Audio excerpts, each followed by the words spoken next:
राम राम मंडळींनो आम्ही आलो आहे आमच्या आत्याच्या गावाकडे. आणि तुम्ही पाहताय मागच्या एक 15-20 दिवसापूर्वी जे वादळ झालं होतं त्या वादळाने अँगल वाकून गेली. म्हणजे हे जे वजं होतं ह्या वजाने ही द्राक्षाची अंगूरची बाग आहे. द्राक्षे तुमच्या स्टँडर्ड भाषेमध्ये.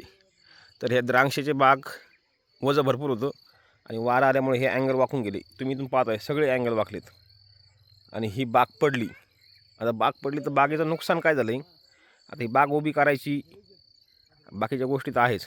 पलीकडची बाग बघता तुम्ही, पलीकडची नाही पडली. याच्या पलीकडे एक बाग आहे ती आमच्या दुसऱ्या दाजींची, ही पडली बाग.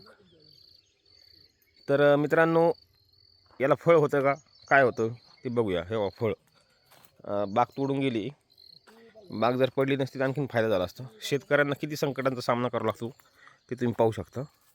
हे जाळ्या लावावं लागतात. ह्या जाळ्या कशासाठी, तर पशुपक्षी द्राक्षी टोचे मारत नाहीत म्हणून.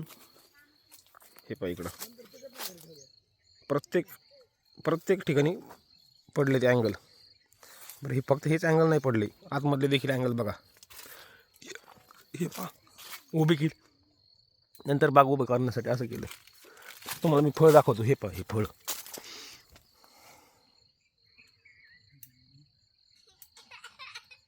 हे किती फळे पहा.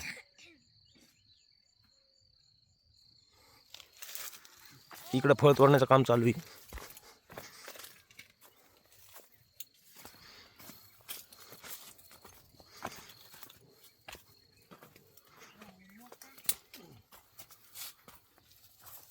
कॅप्सूल घ्या, कॅप्सूल.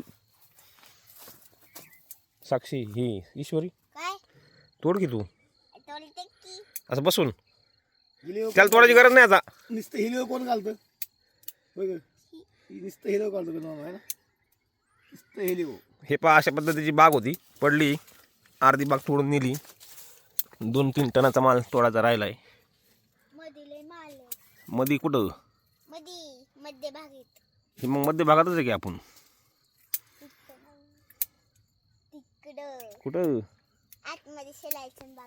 हा, इकडं काय दिसतोय माल बरं का, पण तोडायचं कोण?